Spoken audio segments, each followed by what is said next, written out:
दोस्तों, बच्चे मन के सच्चे आंखों के तारे उन्हें यूं ही नहीं कहे जाता, बल्कि बच्चे नादान होते हैं और ऐसे नादान होते हैं कि जैसे एक कच्चा मिट्टी होता है, उसको जिस आकार में ढाल दिया जाए उसी में वो ढल जाता है। उसी तरह बच्चे भी होते हैं।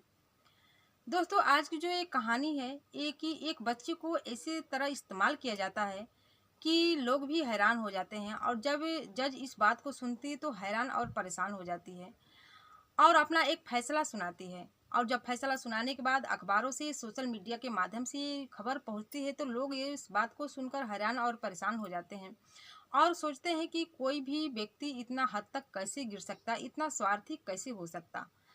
तो दोस्तों, वाकई में ये घटना आपको झकझोर देने वाली घटना है। तो इस घटना की पूरी जानकारी के लिए आइए जानते हैं इस वीडियो में। तो दोस्तों नमस्कार, मैं हूं ज्योति कुशवाहा और आपका ज्योति वॉइस चैनल में तहे दिल से स्वागत है। दोस्तों, वीडियो में आगे बढ़ने से पहले आपसे रिक्वेस्ट है कि अगर आप मेरे चैनल पर नए हैं तो वीडियो को लाइक कर दीजिएगा, शेयर कर दीजिएगा और चैनल को सब्सक्राइब जरूर कर लीजिएगा ताकि हमारा हौसला बढ़ता रहे। तो दोस्तों, आज की जो ये सच्ची घटना है, हरियाणा प्रदेश का एक जिला है पलवल, और इसी का एक थाना लगता है चादहट। और जो चादहट थाना है, दरअसल सितंबर 2019 का एक वाकया है। एक महिला जो रहती है थाने आती है और थानेदार के सामने रोने लगती है, गिड़गिड़ाने लगती है और कहती है कि एक जो लड़का है मेरे साथ शोषण कर रहा है, शारीरिक शोषण कर रहा है और मुझे ब्लैकमेल कर रहा है, मुझे परेशान कर रहा है। और जब इसके बाद उसके जो बच्चे की मैं माँ बनने वाली हो गई तो मैं इससे शादी की बात की तो वो कह रहा है कि मैं तुमसे शादी नहीं करूँगी, दरअसल तुम एक विधवा औरत हो और तुम्हारे 2 बच्चे हैं। वो थानेदार साहब से कहती है कि बताइए, मैं इस बच्चे का किसका नाम दूँ, किसके सहारे इसको पालूँ, मुझे इंसाफ चाहिए। जब थानेदार इस बात को सुनते हैं तो उसका रपट लिखते हैं और उसको उसके उसके खिलाफ उसका जो बयान लिखते हैं, दर्ज करते हैं। और जो वहाँ की एसआई रहती है अंजू देवी, उसको ये जांच के लिए, मामले को जांच के लिए सौंप देते हैं। जो अंजू रहती है एसआई, जो एसआई रहती है अंजू देवी, इस मामले की जांच कर, इस प्रकरण की जांच कर चार्जशीट लगाकर कोर्ट में पेश करती हैं। और जब कोर्ट में पेश करती हैं वहाँ पर 2020 में जब ये मामला कोर्ट में जाता है और जब वहाँ पर जाता है तो दोनों पक्ष के लोग आते हैं। जो लड़का रहता है वो भी कटघरे में खड़ा रहती है, जो ये विधवा औरत रहती है वो भी कटघरे में खड़ी रहती है। जो विधवा औरत रहती है कहती है कि जो जज साहिबा, मुझे इंसाफ चाहिए। दरअसल जो ये लड़का है मुझे मेरे सामने इर्द गिर्द आमने सामने घूमता रहता था, मुझे बहुत ही बुरी नज़रों से देखता था और मुझे अपने प्रेम जाल में फंसा लिया और मेरे साथ शारीरिक संबंध भी बनाया और 1 साल तक शारीरिक संबंध बनाया। और जब मैं इसके बच्चे की माँ बनने वाली हो गई, जब मैं इससे शादी करने की करें तो मुझसे शादी नहीं कर रहा है और मैं अब किसके सहारे रहूं। दरअसल जो मेरे पति हैं, आज से 2-3 साल पहले बिजली में जो प्लग है वो लगा रहे थे, जिससे करंट लगने से उसकी मौत हो गई। इसके बाद मैंने अपने दोनों बेटों को लेकर इस शहर में उसका अच्छे परवरिश के लिए, अच्छे भविष्य के लिए शहर में आ गई और मेरे परिवार वाले रिश्तेदार मेरे साथ दे रहे हैं, मेरा सहारा है। और जो ये आदमी है मेरी ज़िंदगी पूरी तरह से बर्बाद कर दिया, मेरे अकेलेपन का फ़ायदा उठा लिया। फिर जो अपनी जो कथा सुनाती है तो जज साहब उसकी इस बात को सुनती है। इसके बाद जो औरत रहती है रोने लगती है। फिर जो लड़का रहता है उसके पक्ष में जो उसका वकील रहता है वो कहता है कि जज साहब, जो इतनी आरोप लगाए हैं इस लड़के पर, दरअसल ये इतना गुनहगार है भी नहीं जो इतना आरोप लगा है, क्योंकि इसकी उम्र भी बहुत कम है, ये तो मात्र 14 साल का है। और इसमें जो औरत है इसी की गलती है, क्योंकि जो लड़का है, जो इसका औरत का घर है उसी के बगल में ये लड़का रहता था और उसको किसी न किसी बहाने इस लड़के को बुलाती थी और कुछ न कुछ सामान लाने के लिए कहती थी कि ये सामान ला दीजिए, वो सामान ला दीजिए। इसे कर करके उसको अपने घर पे बुलाती थी और घर पे बुलाने के साथ साथ इसके साथ वो बलात्कार करती थी।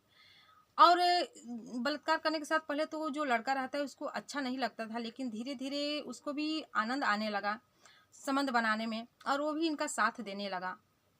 और जो महिला रहती है पूरे 1-2 दिन नहीं, पूरे 1 साल इसके साथ संबंध बनाती है और जब तक बनाती है जब तक कि उसका मन न भर जाए, क्योंकि घर में बिल्कुल अकेली रहती थी और जब उसके बेटे कहीं चले जाते थे तो उस लड़के के साथ संबंध बनाने लगती थी। जब जज साहिबा इस बात को सुनती है तो उसका अच्छे तरीके से जांच पड़ताल करती है और जो एसपी रहती है अंजू देवी, उसकी जो जांच पड़ताल के जरिए पता लगा लेती है और कहती है कि दरअसल जो लड़का है वो इसका रेप नहीं किया है, बल्कि जो महिला है ये ही उसके साथ उसका रेप की है, उसके साथ शारीरिक शोषण की है, गलती इसी की है। और जो महिला है, जो लड़का है, उसके परिवार वालों से बातचीत करते हैं तो वहाँ पता चलता है कि जो उसका लड़का है, परिवार वाले बताते हैं कि जो मेरा बेटा है, हम लोग के हाथ से निकल चुका है, वो हमारे घर पर आता ही नहीं है। दरअसल जो महिला है उसी के घर पे रहता है, खाना भी वहीं पर खाता है। वो किसी से मतलब ही नहीं रखता था और पढ़ाई लिखाने लिखाई में भी उसका मन नहीं लगता था, क्योंकि वो पढ़ने लिखने में काफ़ी होशियार था। लेकिन वो ऐसी गलत संगत में पड़ गया था कि पढ़ाई लिखाई भी छोड़ दिया था। जब जब साहिबा इसकी इस बात का पता चलता है उसके परिवार के माध्यम से, उसके रिश्तेदार के माध्यम से जब इस बात को पता चलता है, तो पूरा गलती उस महिला की होती है जो विधवा महिला रहती है। वहीं उसके साथ शारीरिक शोषण की थी, उसके साथ संबंध बनाई थी और फिर उसको गिरफ्तार करके उसको जेल में भेज देती है। और जब ये बात अखबारों के माध्यम से, सोशल मीडिया के जरिए पहुंचती है, तो लोग हैरान और परेशान हो जाते हैं कि कैसे एक विधवा महिला एक कम उम्र के बच्चे के साथ, जो उस महिला की उम्र थी 30 साल और उस लड़की की मात्र 14 साल उम्र रहती है, उसको अपने प्रेम के जाल में फंसाकर उसकी ज़िंदगी बर्बाद कर देती है। अब तो उस लड़की की पढ़ाई लिखाई भी पूरी तरह बर्बाद हो चुकी थी और वो घर से भी दूर हो चुका था। दोस्तों, जो उस महिला को जेल भेज दिया जाता है, उसके खिलाफ मुकदमा दर्ज होता है और उसको जेल में भेज दिया जाता है। और इसके बाद दोस्तों, मैं आपसे इस घटनाक्रम को सुनाने का उद्देश्य आपको दुखी करना या परेशान करना नहीं था, बल्कि सचेत करना था, जागरूक करना था कि आप भी, आपके बच्चे जहाँ भी हो, घर पे हो या बाहर हो, कहीं बाहर पढ़ने गए हों, उनका अच्छे तरीके से ध्यान रखिए, उसका ख्याल रखिए और उस पर निगरानी रखिए। क्योंकि आज के ज़माने में बच्चे अक्सर मोबाइल से ही पढ़ाई लिखाई करते हैं। जब से ये लॉकडाउन चला है तब से फ़िलहाल सभी बच्चे मोबाइल के ज़रिए ही पढ़ते हैं। इसलिए उनके मोबाइल को भी चेक करते रहिए कि कहीं सोशल मीडिया के ज़रिए सोशल मीडिया के ज़रिए कहीं वो गलत चीज़ तो नहीं देख रहे हैं, गलत संगत में तो नहीं पड़ रहे हैं। अगर आप ऐसा नहीं करेंगे तो इस लड़के की तरह भी आपकी बच्चे की ज़िंदगी बर्बाद हो सकती है, गलत संगत में पड़ सकता है, उसकी ज़िंदगी पूरी तरह नष्ट हो सकती है। तो दोस्तों, फिर मिलते हैं अगले दिन नई घटना के साथ, नई कहानी के साथ। तब तक के लिए जय हिंद, जय भारत।